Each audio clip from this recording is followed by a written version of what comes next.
We have a really strong presentation lined up tonight, courtesy of the American Council for an Energy Efficient Economy. And our guest speaker will get started in just a few minutes. Before we begin, I want to do just a few housekeeping details. Our call will run for 1 hour. The energy efficiency presentation will run for about a half an hour, and it will take 10 or 15 minutes for questions. I'll then present the action that we're proposing for this month, and we'll take a few minutes for any clarifying questions about that. During the presentations, we will mute your phone lines so that everyone can hear the presenter. And then after each presentation, as I was saying, we'll take time for question and answer. You can submit a question at any time. You can either use the little chat box in the panel on the right-hand side of your screen, or you can click on the hand icon, that little hand on the screen there, to indicate that you're raising a hand. Then when the time comes for questions, we'll either read your question if you submitted it via the chat box, or we'll call on you to ask your question yourself, and of course we'll unmute you for that. On the call with me tonight, I have Julia Morgan as our technician and Catherine Thomason, who's going to be fielding your questions. Thanks to both of you for being here on this call tonight. And I imagine all of us are missing the cheerful voice of Kelly Benjamin, our climate organizer. Kelly had to relocate back to Florida for family reasons, and so we've had to hire a new climate organizer. Her name is Paz Regan. She'll be joining us next week, actually. You all will be hearing from her in the next few weeks and hearing her live and in person in our April webinar. I think we're about ready to begin the webinar now. We usually have a few more people who join us a few minutes after 8, but we have a lot to cover and a really, as I said, a really strong presentation. So Julia, could you begin taping? And it's my pleasure to introduce our guest speaker. Sara Hayes is the Senior Manager and Researcher for Policy and Utilities at the American Council for an Energy Efficient Economy, or ACEEE. She has a dual focus there, working with both their policy and their utilities programs. She leads many of the ACEEE's analyses of national policies and manages research of trends and emerging issues in utility end-use efficiency. She joined ACEEE in 2010. Before that, she worked at a boutique Wall Street law firm where she advised clients on transactions in energy and environmental markets. She has also worked for the Ozone Transport Commission and has authored a number of published articles and books on incentive-based environmental policies. Sara earned a Bachelor of Arts in Environmental Studies from Lewis and Clark College and a JD from Fordham Law School. Sara, thank you very much for being with us tonight. The floor is yours. Thank you, Barbara. I'm really happy to be here. I am covering a wide range of topics in the narrow area of end-use energy efficiency. So I'm going to jump in and try to get through it pretty quickly, and then hopefully folks can ask any questions they have about details that I didn't get into. I am a technical issue. I'm being asked to show my screen. I'm not planning to show my screen. I'm planning to just say advance to the next slide. So I think that we need to wait a minute for it to come up.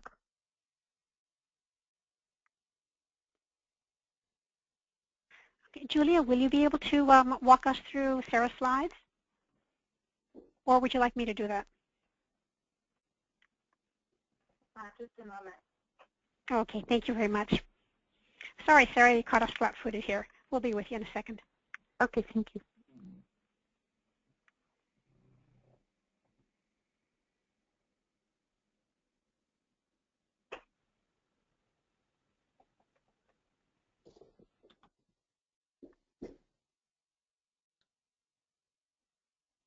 That's it. So on the next slide is our kind of standard slide about who we are. ACEEE, or the American Council for an Energy Efficient Economy. We're a nonprofit. We do research. We do a little bit of advocacy, but mostly research is the bent that we try to focus on. And could you go back one slide, please? And we're mostly funded through foundation grants. We have a staff of about 50. We're operating primarily out of Washington, D.C., and we focus on end-use energy efficiency in all sectors of the economy, so industry, buildings, transportation, and next slide, please. Throughout this presentation, I'm going to say the phrase energy efficiency, and what I'm really talking about is end-use energy efficiency. That's distinct from supply-side energy efficiency. So in the power sector, you have power plants, which in this country and most countries operate pretty inefficiently. And you can invest in those power plants to improve the amount of electricity that they generate per unit of fuel that gets put into the power plant. And that would be a supply-side energy efficiency. What I focus on, and ACEEE focuses on, is end-use energy efficiency. And that would be when you reduce energy waste at the point of end use. So in people's homes, in businesses, in the cars they drive, we use less energy to get the same or better outcome. I already gave some examples, but more specifically, in your home, you might improve energy efficiency by insulating and air sealing your house, or upgrading to more high-tech or more modern appliances that use energy better. You might replace your light bulbs with CFLs or LEDs. Combined heat and power is something that sometimes industry will do to improve its efficiency. So if you have a manufacturing plant and you are operating a boiler and you have a bunch of heat that's getting wasted, well, you can capture that heat and use it to generate electricity. So you're using your facility to create heat and power, and it's much more efficient than creating them separately. Performance standards for appliances are regulations. It's a form of mandating energy efficiency by saying appliances sold on the market must achieve a minimum standard of performance. Many folks are familiar with Energy Star, which if you go to your big box store, you go to Home Depot or Lowe's, you'll find appliances with Energy Star. That's not a mandatory program, that's actually a voluntary one. But what those Energy Star labels are telling you is how efficiently the appliance operates. Next slide, please. So what kinds of policies and programs are put in place to further energy efficiency? I just talked about appliance standards and some voluntary programs. Other things you might be familiar with are programs that happen through your utility, your electric or gas providers, and they will offer rebates for appliances. So if you buy a high efficiency refrigerator, you get a $100 rebate. They also often offer home energy audits, where someone will come into your house and walk through it, and they do commonly something called a blower door test, and they will see how efficiently your house is using its electricity or energy overall, and then they'll give you a report with some recommendations for how to improve it. States have programs as well. A common model is to loan folks, often at a lower than market rate. They'll provide financing for people to improve their homes. So if you want to add insulation to your attic or your basement, you want to improve the way your HVAC system is working, you can take a loan from the state and pay it back over time. One great model for doing that is when you improve your efficiency, your utility bills go down. You pay less in your electricity bills each month. And some of these programs will modulate the payment on the loan so that you actually pay less. You save more on your utility bill than you pay on your loan. And that's a really great model that people like a lot. Some of the newer offerings in the energy efficiency policies and programs, there are low-income and multifamily programs. Multifamily are like big apartment buildings. And so if you live in an apartment, you don't have a great incentive to invest in if you even could, improve the insulation in your own unit, let alone upgrade the appliances. Sometimes you're not even paying those utility bills. And if you're low income, the upfront investment of buying a fancier refrigerator or buying something that's a newer technology is sometimes hard to overcome. So there are programs targeting those groups to try to align incentives or overcome some of those existing barriers and provide access to more efficient appliances and opportunities than currently exist. Water efficiency is another one. Sometimes your water utilities will do things like give you a rebate to get a better hot water heater. They will put filters on your sinks so that you have less hot water coming through. Things like that reduce the amount of water you use, but they also reduce the amount of electricity you use.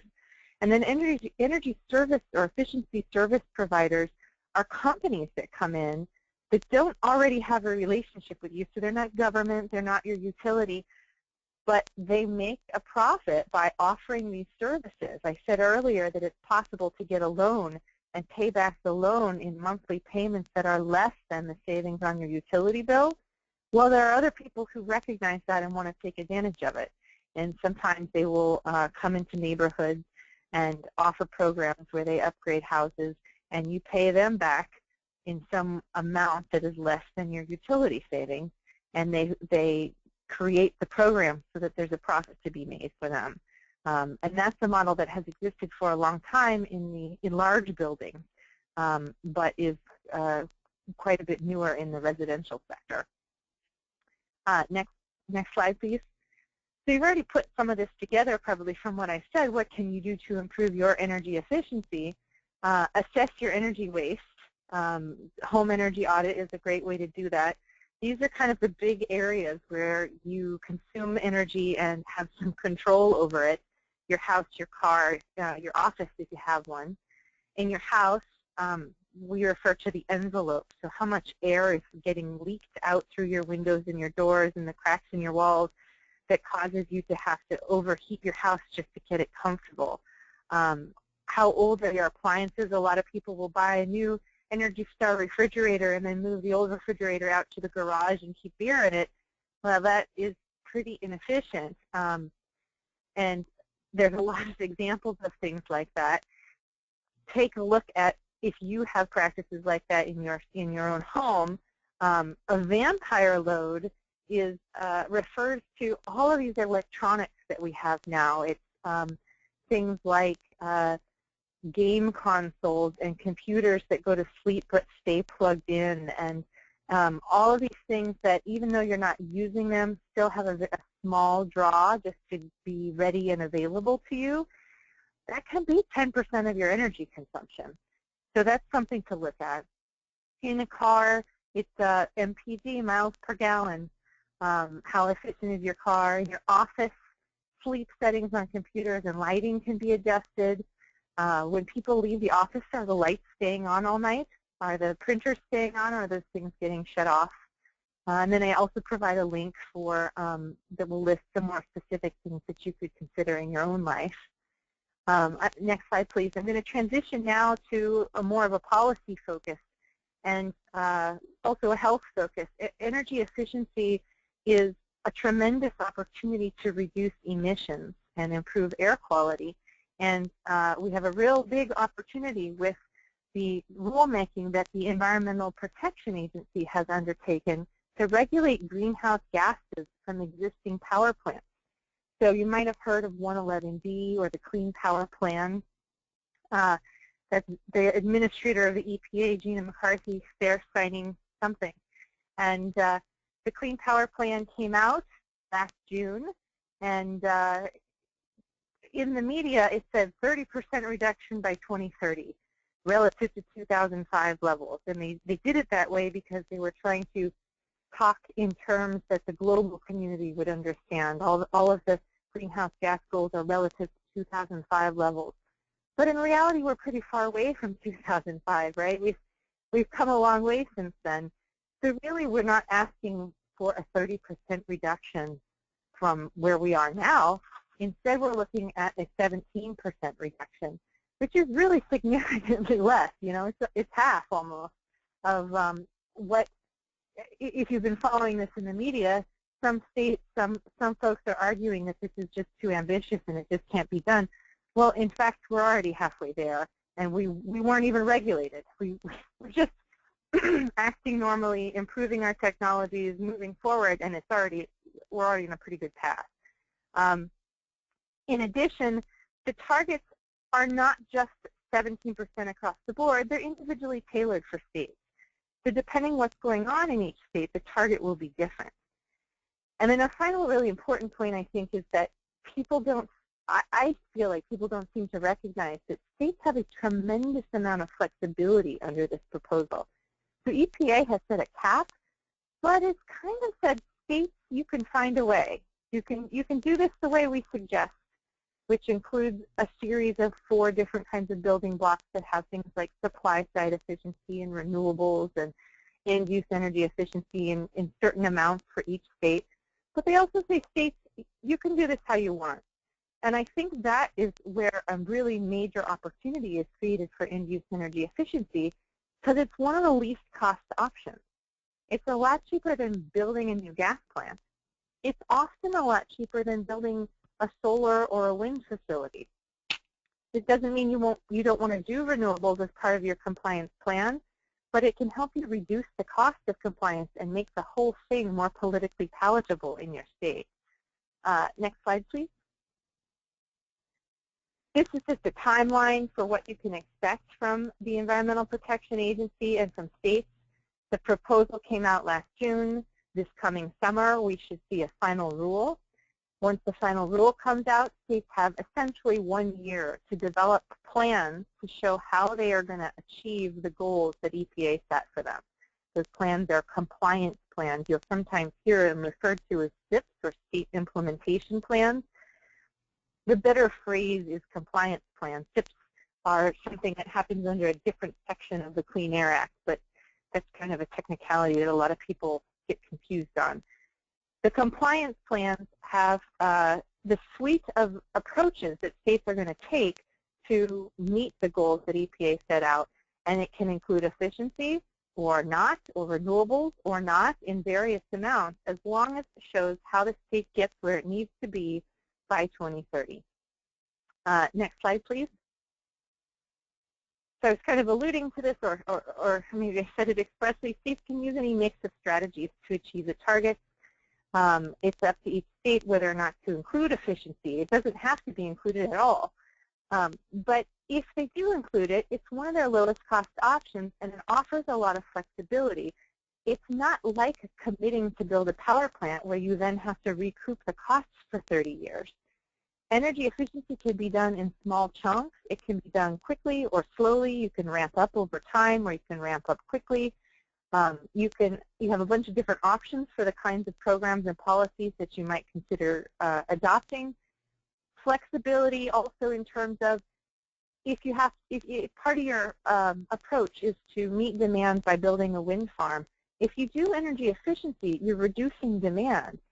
So you can build a smaller wind farm. You can still meet your new demand with a green, clean energy source, but you don't have to pay as much money to meet that demand. You don't have to build as big a facility. So it offers flexibility for states in a number of ways. Next slide, please. There's a number of slides in here coming up that I've inserted for those of you who want to talk about this in your state and have dialogue and maybe take some talking points away from. So, these next slides are meant to be educational, but they're also intended to empower you to take some of these data points or these talking points and use them in conversations if that's useful to you. So these are kind of some of the big high-level talking points that we typically use for energy efficiency. It's a low-cost and reliable resource. It saves utility customers money. It reduces multiple pollutants simultaneously. So I've been talking about it in the context of greenhouse gas regulation. It reduces greenhouse gases because it reduces the amount of electricity that's generated. It reduces the amount of coal that's burned. So when you reduce the amount of coal that's burned, you also reduce mercury and sulfur and particulates and all the other pollutants that come with coal. So it's a great option in that respect. It also boosts economies, which is something that I think folks don't often recognize right away. When you reduce waste, though, if you think about it, reducing waste in an economy means that money gets spent somewhere else. It gets spent in the service sector. It creates jobs in that way. You know, if I don't have to spend as much money on my electric bill, that money flows back into my local economy in most cases. The other way it boosts economies is when you send your money to the power plant doesn't employ very many people per $1 million invested. It has the people to run the power plant. So once it's built, it's built. It just kind of sits there, and you maintain it and you run it. But compared to the amount of jobs created for energy efficiency, where, you know, I need 3 people on a crew to come in and insulate my house, and every house that does that needs 3 people on a crew, you are creating jobs in an industry that is labor intensive. Putting in insulation, air sealing, those are all different kinds of jobs that require a skill level and a specialty and expertise that creates a job for somebody local. Next slide, please. I keep saying energy efficiency is a low-cost option, and this is one of the better graphics we have to demonstrate that. We looked at the cost of energy efficiency programs in states. And the way this is presented is cost per kilowatt hour. So if you do a program, you save a certain number of kilowatt hours or megawatt hours, and you spend a certain amount of money to get those savings. That's what this blue bar on the far left is. This is an average across the economy, or across all the states we looked at, is about 3 cents to save a kilowatt hour through energy efficiency. To the right of that, all the green bars, is an analysis that comes out of a group called Lazard, which comes out every year and is a very well-respected estimate of the cost of different types of energy. And you'll see wind, natural gas, coal, these other options are much more expensive than energy efficiency. And what those bars are showing you is the cost to build and generate a kilowatt hour for each of these types. So natural gas combined cycle, for example, that's a high efficiency gas plant. That's a gas plant that has a boiler. It creates it burns at a high temperature, so high that the extra heat can be used to turn a second turbine. So instead of like a 35% efficiency, it gets like a 55% efficiency because it's capturing that extra heat and using it to turn a second turbine. That's a high efficiency power plant. It's still quite a bit more expensive than just avoiding the waste to begin with. So if you're trying to have some of these conversations, I think this can be a useful graphic. Next slide, please. This slide gives you some context of energy efficiency and the scale of it. 24 states currently have mandatory energy savings goals. So they say each year we're going to save 1%. We're going to reduce the amount of energy we are consuming by 1%. More than 40 states have adopted laws that mandate the way buildings are constructed so that the buildings are energy efficient. 8% of our national electric generation is from combined heat and power. We talked about combined heat and power as when the industry captures wasted heat or produces the electricity and the heat at the same location, and it does so in a more efficient way than generating it separately. 8% of our national capacity is generated that way. And appliance standards, we talked about those, and through 2035 are going to save over $1 trillion in this country. So while energy efficiency is invisible and it's something that people don't often give a lot of thought to, it's a major, major part of our economy and our options for reducing pollution. Next slide, please. We talked already about some of the policies and programs that are available for energy efficiency. I'm calling out these 4 because the next few slides, what we did was we said, well, what are the 4 biggest opportunities in any given state? These are them: an annual savings target, mandates for buildings that are constructed, standards for appliances, and combined heat and power. We think these are the biggest 4 opportunities. Well, how big are they in each state? And we went through this exercise of identifying, if you did all 4 of these, what would you get by 2030? And we picked 2030 that is also the year that the Clean Power Plan must be complied with. It's the compliance year for the whole plan. Next slide, please. So I said we assume states adopt all 4 policies, and then we looked at how much electricity is consumed, what are the environmental impacts, what are the economic and jobs impacts. And this next slide, snapshot of the U.S. in 2030, shows what happens if you adopt those 4 policies in all states. Next slide, please.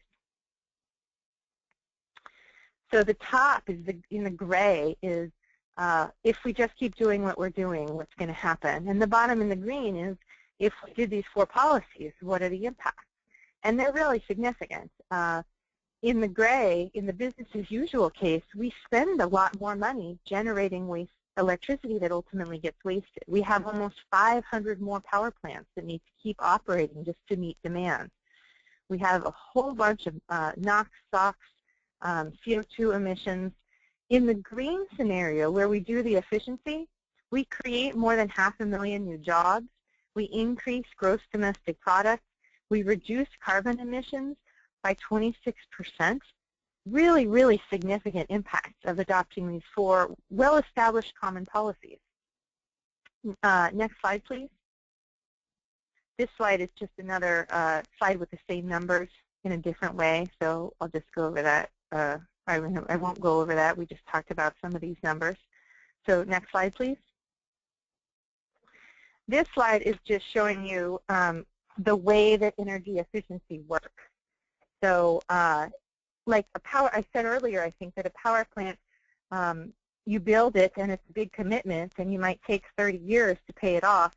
But once it's built and starts operating on day 1, it's built. It's operating at full capacity. Energy efficiency, in contrast, you do slowly over time, if you like. And so the savings build up 1 year after another. Each year that you replace light bulbs or refrigerator, you're compounding the impact. And that's all this chart shows you, is what happens over time with energy efficiency. Next slide, please. And I'm just going to quickly go over these because I think this is information that people don't need to memorize, but I wanted to let you know that we have it if you need it. We can tell you how many jobs are created in each state under these scenarios. Next slide, please. We can also show you how much the state has to achieve for its goal under the Clean Power Plan and how far these 4 efficiency policies get you. So this is actually a graphic of the regions. If you look at the Northwest, the gray bar is how much EPA is saying they have to reduce their greenhouse gas emissions from existing power plants. It's about 50%. But if you look at the blue bar, just those 4 efficiency policies get them almost 100% there. If they just did those efficiency policies, they would essentially meet EPA's goals. And we have this for every state. Next slide, please. This one gets pretty technical. I'm not going to go into a ton of detail here, but just to say, if you want to understand how EPA set the targets, this is one way to look at it. And we have more literature on this on our website if you're interested in it. But essentially, they looked at a variety of methods. They talked about supply side efficiency and renewables and end use, and they stacked them together to say what the targets are.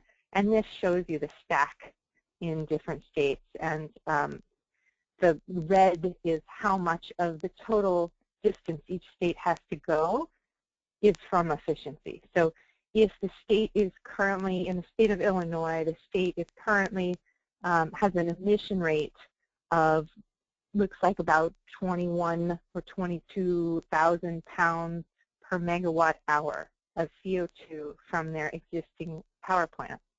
And EPA wants them to get to, looks like, between 1,300 and 1,400 pounds per megawatt hour. You can skip the next slide.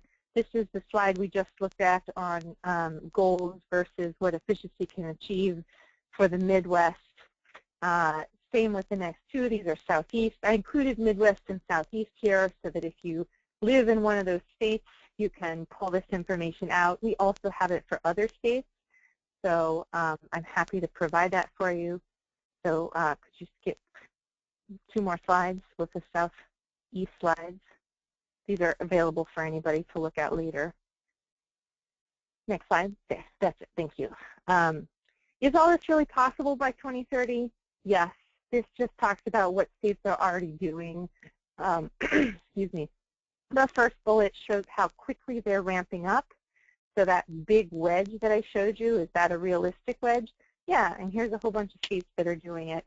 The 1.5% annual savings target. So I said we had goals for each state, where the state says how much they're going to save each year. And these are the states that already have the goal in place, that are already achieving what we think they can achieve by 2030. So it's really not aggressive, the scenario that we're proposing. Next slide, please. This is another way to look at what states are already achieving. So that 1.5% per year savings, is that a lot or a little? All the states that are in yellow here are either achieving it now or are very close to achieving it. So if you hear people saying, well, we can't possibly do this by 2030, we can't get there, this is too hard for us, there's a whole bunch of states that are already doing it. And you can refer to any of these and say, look, your neighbor already did it. You know, Indiana has already done it. Minnesota has already done it. And I think that that can be sometimes compelling. Next slide, please. This is just background on how many states have those mandatory standards for buildings. More than 40 have already adopted National Model Code. And this is a map that, if you can't see it here or you can't zoom in on the slides later, this organization, BCAP, keeps these updated every month. These actually are a bit outdated, but you can find the current month map on their website if you're interested in where your state is at. So just a few words about the politics of where things are now. Next slide, please. States are doing a lot of posturing. You're hearing in the media a lot of people threatening to sue EPA. Some states have already sued EPA, even though there isn't any final rule to sue about. Some states are planning. They're discussing with each other and stakeholders and the public. They're listening. Some states are holding listening sessions. These are all opportunities for you to engage, maybe not so much in the posturing, but the planning, discussing, and listening that states are doing, I think, is an opportunity to speak to them about the role that energy efficiency could play and how to pick a path forward that is a good one for your state. Next slide. Some of you may have heard, if you're political, you may have heard of ALEC. This is a conservative group that is funded by the Koch brothers, and they have they put out model resolutions or model legislation that they then shop around in states, and they have targeted some for state legislatures to limit the state's options for complying with EPA's regulation. And one of the ways they limit it is by saying, no, you can't use energy efficiency. We don't want any plants shut down.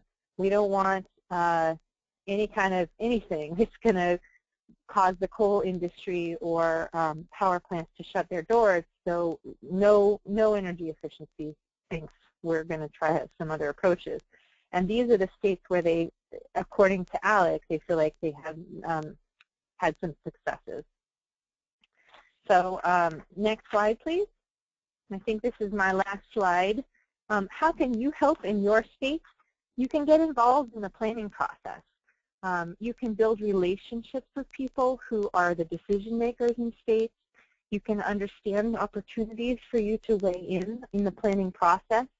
I think it's helpful to determine timing. We talked about the timeline at the beginning and how EPA is going to finalize the rule this summer, and then states have only 1 year to develop and submit their compliance plans, which is a pretty short turnaround for this kind of a thing.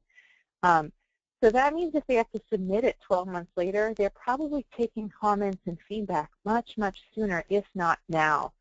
So that's something that you might want to look into.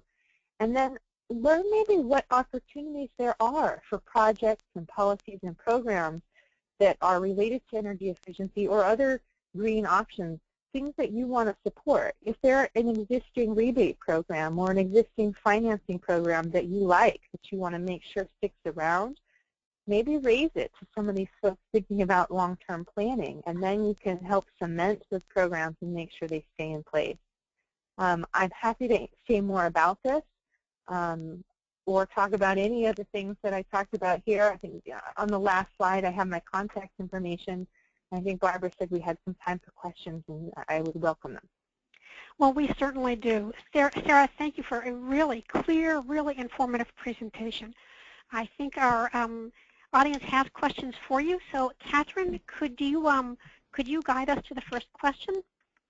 Yeah, there are several questions about, are these targets, I think that you've shown us several levels of targets. So can the targets be reasonably increased and achieve even above what is estimated here? So our position is absolutely.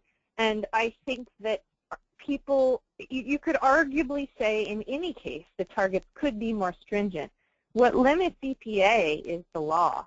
How much authority do they have under the Clean Air Act to really tighten the screws? And what they do to set the targets is go through this whole process of it's a legal standard. They have to say, okay, well, what's the best system for reducing emissions? It's called the best system of emission reduction. And what technologies have been adequately demonstrated and are technologically feasible, and they have to consider cost. And when they consider all these factors, they come up with a bunch of different things you could do. In this case, they came up with 4 what they called building blocks, and that was the supply side efficiency. It was burning more gas and less coal. It was building renewables. And the 4th building block was end-use energy efficiency. And just to focus on that, because it's what I know, they assumed states could achieve 1.5% energy efficiency by 2030. I hope that it came across that I think that's very conservative. There's a bunch of states doing that right now in 2015. 15 years from now, we think they could be doing much, much better. So is there room for these to be more stringent? Yes. Do we message that? In most cases, we're not saying to states, hey, you should go above and beyond, because many states are really unhappy about this. Politics are such that they feel like they're being asked to do a lot. So instead we say, if this is your target, you can get there at the lowest cost by reducing your energy waste. And part of the reason we think that's the important fight is because I think a lot of states are going to look to build gas plants. Gas reduces some pollutants.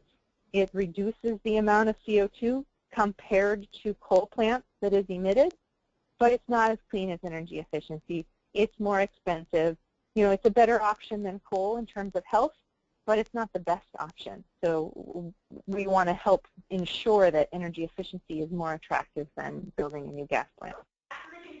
That's great, and PSR is in that same boat. In fact, we think climate-wise, natural gas is about the same as coal. I've unmuted Cliff Cockerham. Cliff has a couple questions. Cliff, if you want to ask your question about the reverse ALEC idea. Can you hear me? Yes. Oh, actually, can you just read the question for me? I'd be sure. I'm actually writing other questions right now. So the question is there a way, or is there groups that are getting together with a strategy of shopping around a reverse ALEC model legislation, providing a rallying point to pass legislation that preempts ALEC? So I'm not aware of a concerted national effort where people are going into all the states with the same kind of language. There are definitely efforts that have been spearheaded on the national level to create advocate networks in these states to reverse or to propose alternative legislation. But as far as I know, in each case that I'm aware of, they're state, local advocates. So they're folks working in the states that have connections in the states. They're not coming in from outside and proposing something that was developed in Washington, they are perhaps funded by groups that are headquartered in Washington, but they are staffing with folks who work and live in the states, and the legislation that I have seen is developed uniquely for that state with the local politics in mind. Great. We have another question from Patricia. So Patricia, you could go ahead and ask your question.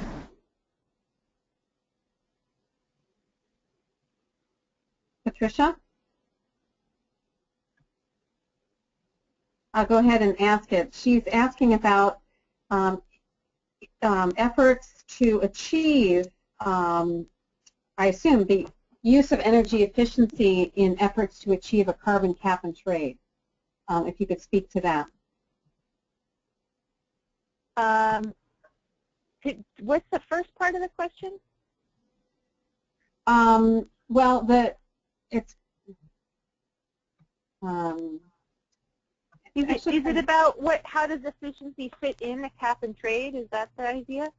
I think that's in what efforts have there been done, like if there's has RGGI done any energy efficiency recs, or California with the 80-32, how you fit in energy efficiency either into a carbon tax or carbon cap and trade. Sure. So I'll just say two things. One is that under RGGI, the Regional Greenhouse Gas Initiative, which is a cap and trade program in the Northeast United States to regulate greenhouse gases from the power sector, they do not have energy efficiency as part of the program per se. What they do is they have a limit on CO2 emissions, and then they auction the rights to emit through tons, and then the power plants can buy and sell those auctions, those tons, allowances. What happens with that money generated from those auctions in many states is that money gets reinvested into energy efficiency projects. So you get energy efficiency supported through RGGI, but it's not part of the cap. You don't meet the cap with energy efficiency. You actually get additional reductions above and beyond the cap through these energy efficiency investments. How does that work with the Clean Power Plan is unclear. We don't know if those RGGI states are going to make a change or if they're going to stick with their same approach. The second point I'd like to make is that states have a choice under the Clean Power Plan. They can, in my presentation I talked about a pounds per megawatt hour limit, how many pounds of CO2 are being emitted per megawatt hour generated. States can take that kind of limit and a rate, an emissions rate limit, or they can convert that to a tonnage cap, and they can create a program like RGGI or some other kind of cap and trade model where they just take a tonnage limit, and then as long as they don't emit above that, whatever they do, it should be okay. And efficiency could fit into both of those scenarios. It would look a little bit different, likely, in each, depending on the framework the state adopted. Catherine, let's take time for one more question, okay? Sure. I'm going to just read one quick comment and then go to a question. But in addition to the regulation approach, Carol writes that she's read of proposals for a revenue-neutral carbon tax, which seems to make a lot of sense and is endorsed by economists. It would allow alternative energy to be more competitive, and ultimately the market will decide what direction we go in. It also will make energy efficiency a wiser choice, but unless the carbon tax, like a cap and trade, is used to invest, a lot of existing buildings need incentives. So landlords who don't have to pay the electricity bill or the heating bill are not necessarily provided with incentives to improve their building, for example. So there's some different parts of the spectrum that make it more difficult. So the last question is, well, everybody's been asking, can we get a copy of these slides? And absolutely. So the slides will be on our website tomorrow, as well as a taped video of this presentation from start to finish. So last question then is, if you could choose, if you were just going and looking at the literature, what rate of energy efficiency do you think should be advocated for if you consider 1.5 to be conservative?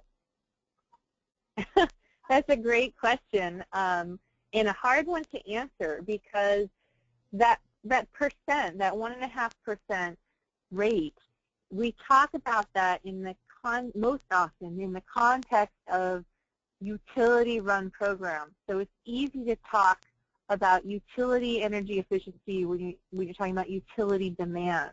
I'm sorry, I should say utility and use efficiency. That's confusing. Programs run by utilities. So in most states that have these targets, they put the target, the obligation for achieving the target, on their utilities, and the utilities provide programs to their customers. So you can easily quantify the savings they get from their program against the amount that that utility generates, and you can create a percentage. When you're talking about things like building energy codes or third-party energy service providers, you can also add those things up, and you can also make a percent overall for the state, but it's not typically done that way. So if you're just asking about utility programs to customers, 1.5% is a good standard. A small handful of states have achieved 2% per year.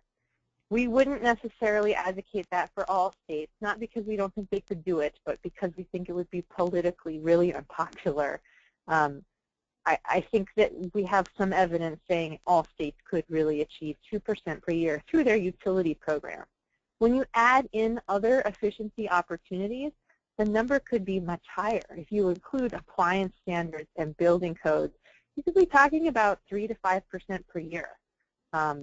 I'm just throwing that out there. Don't quote me on it. You would want to really look at which programs and policies are you thinking about, and you could do something back of envelope, but I think it's going to vary by state and which types of efficiency you want to include in that calculation. Thank you very much. Well, thank you everyone for your questions, and Sarah, thank you for your very helpful spot-on answers. What we're going to do now is actually exactly what Sarah was urging us, which is look at how do we get involved in the planning process. It's time for us to talk about how we as PSR members are going to take action. It's the whole idea of these webinars that we're going to learn about energy efficiency and renewable energy, and then apply what we know in our states, urging our state decision makers to respond to this opportunity offered to us by the Clean Power Plan and increase the use of energy efficiency and renewable energy as the best ways to reach those carbon reduction targets. So this month we're going to begin that process in earnest. This month we're asking you to tell the governor of your state that the first step should be energy efficiency. Now, Sarah has given us a wealth of data as to why that should be. She's given us talking points. And as Catherine was saying, you will have access to these slides and to the video of tonight's presentation. Not only will they be posted on the PSR website, but we will actually, probably early next week, we will email the links to you, so you've got it in hand. But to make the action easy, I'm also going to send you a model letter that you can send to your governor. And to make it easier yet, I'm going to walk you through what that letter says right now, in part because I really want you to see how simple an effective letter can be. And then when I'm done, and I won't take very long, I'll field any questions you might have about the action. So the first thing is, who are we talking to? We're suggesting that you write a letter or send an email to your state governor, that you send a carbon copy to your state air director. Yeah, now you may not have known that you had a state air director, but states have state air agencies that do research and policy assessment, and that will be very engaged in helping the states decide what is their path forward for meeting their carbon reduction targets under this Clean Power Plan. So there'll be the dual recipients of the letter, and the model letter will come to you tomorrow, and it will include contact information for where to find contact information for your state.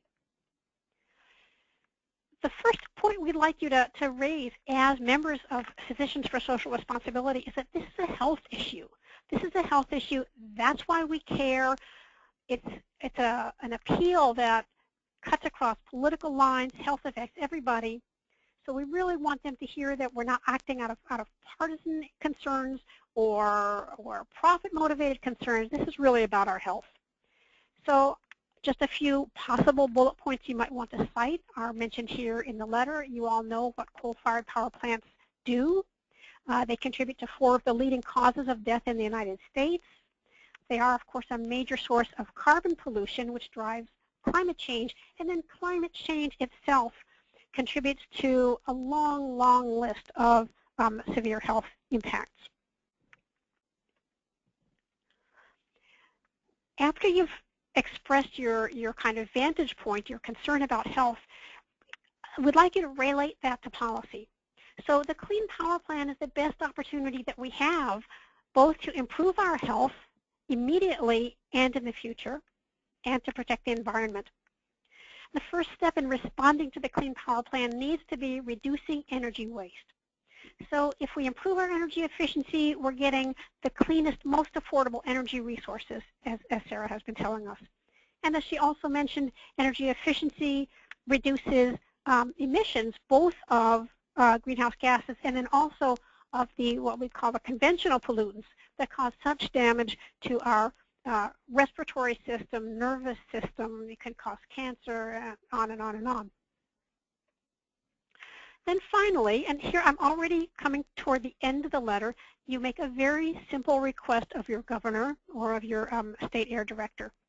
Consider using end-use energy efficiency as your state's first option for reducing CO2 emissions and other dangerous pollutants. Doing so will keep our energy affordable while keeping our air clean. In short, the letter that you can send will be very, very simple. And yet, because it's going really right to some of the key decision makers, it will carry weight. A few final details. Be sure to let them know that you're a constituent. You live in the state. If you vote in the state, you say that. Tell them you're a PSR member. And if you're a health professional, tell them that in the letter. Add the initials after your name. Tell them what your line of work is. That has 2 positive effects.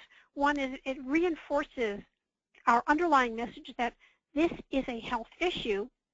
And then it adds the gravitas, the weight of your professional standing. Now, here's where you get the information about how to contact your governor. It's a government website, usa.gov. And state air director contact information is at this forcleanair.org website. You don't have to jot them down right now. We will, as I said, we'll send you the slides. So that's really all I have to tell you. I think that sending these letters is a very quick and efficient action. We will send you a model letter. It's very simple. I have to admit that Sara helped us draft it. She also gave us ever so much more information. If you'd like to make your letter more kind of robust with facts and figures, Sara, thank you so much. You've done a marvelous job providing us with that.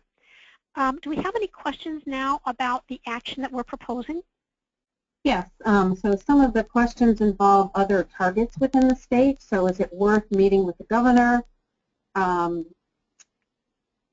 example, or state committees, legislative committees? So if you can get a meeting with your governor, that's fabulous. Before you go into a meeting like that, you would want to prepare as you would want to prepare for a meeting with your U.S. senator or congressperson and with facts and figures. If you're going to go into such a meeting, call me. Call me. This is Barb Gottlieb. You can email me at bgottlieb@psr.org or call me at 202-587-5225 so that I can provide you with materials both for your own background information, and then we could put together a quick handout if you want to put something in the governor's hands. Legislative committees, that really will depend very much on what legislative opportunities exist in your state. But certainly, as Sara was saying, there may be energy efficiency or renewable energy programs that you'd like to see the state advance or support, strengthen, or fund. There may also be legislation that's pending in your state that you would want to support. So if you have a very specific ask or a piece of legislation that you want to support, by all means. And then finally, over the next month to 2 months, we will be telling people in many of the states, hopefully all of the states, what coalitions are functioning in your state of organizations similar to ours or likely to be environmental groups that are also working with the states so that they choose a compliance path that emphasizes energy efficiency and renewable energy. That's the way to a healthy, clean, and safe energy future for us.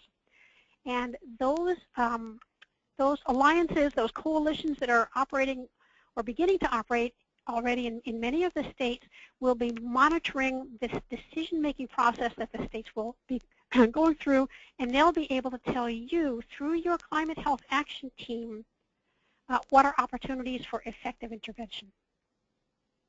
That's great. So we'll be having this letter available that you can modify, and that'll be sent out tomorrow, correct, Barb? That's right, Catherine.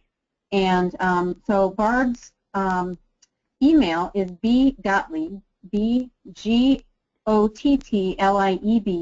@psr.org, and direct phone lines are on the website. Unless, Barb, you want to state it here, which is certainly fine, too.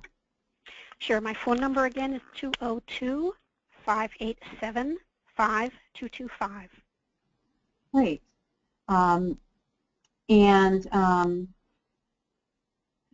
Carol's on the call and has mentioned that she works with Citizens Climate Lobby, which is a major organization that's primarily focused on a carbon tax. And they have materials on their website as well. So there's there's also lots of resources, and knowing exactly what's being offered or proposed in your state. Barb, I don't know if you or Sara are still on the line. Who are I mean, this saves people money. So who are the major folks besides the energy companies who are against passing legislation that encourages and provides fundings and incentives for energy efficiency? Well, I'll take a brief pass at that, and then Sara, if you're still with us, I'll certainly encourage you, if you'd like, to plunge in too. You know, you can save money. I think in this case, what we're really talking about is saving money for the consumer.